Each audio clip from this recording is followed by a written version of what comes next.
Practice, Not a Reaction by Dusty Prophet Cain. Sometimes we ask the question why it happened, like answers grow somewhere inside the smoke. But the hard question, the one that rarely trends, the one that asks something of us, is this: what happened inside of us when it did? Because tragedy never arrives alone. Pulls up beside us like an old truck. Fear riding shotgun, grief in the back seat, and anger gripping the wheel like it's the only thing that knows the road. Fear speaks first.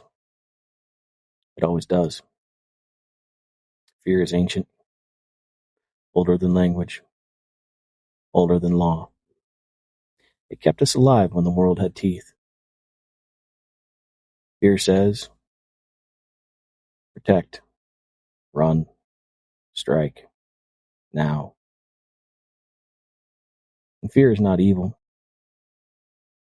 Fear is not shameful. Fear is a body remembering fire. But fear was never meant to drive forever. Grief arrives slower.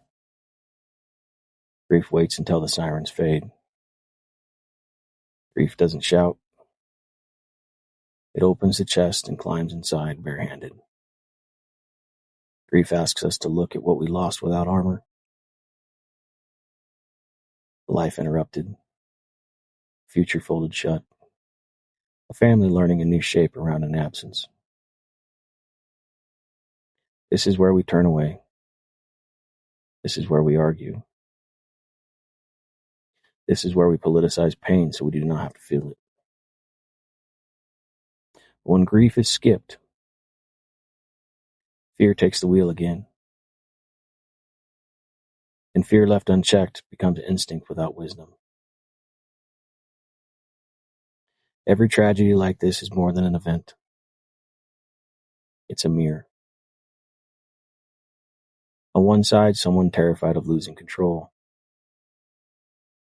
On the other side, someone terrified of losing their life. Two nervous systems firing at once. No villain in biology. Just humans moving faster than thought in a culture that rewards speed over stillness. Here's a lesson we keep refusing to learn. Reaction is natural. Response is trained. Instinct is inherited.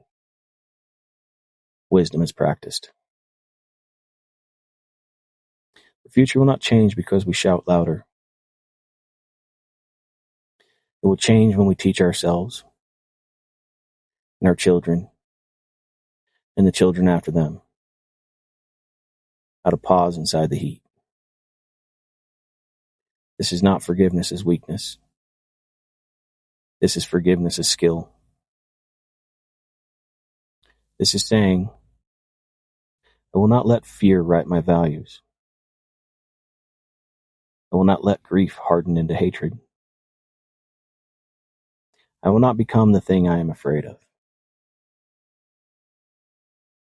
We don't need new slogans. We need new habits of the soul. When the body floods with adrenaline, we learn to name it. When the mind jumps to certainty, we learn to slow it down. When anger demands action, we ask a harder question. What kind of action builds tomorrow? Because the future ain't built by louder voices. It's built by practiced restraint.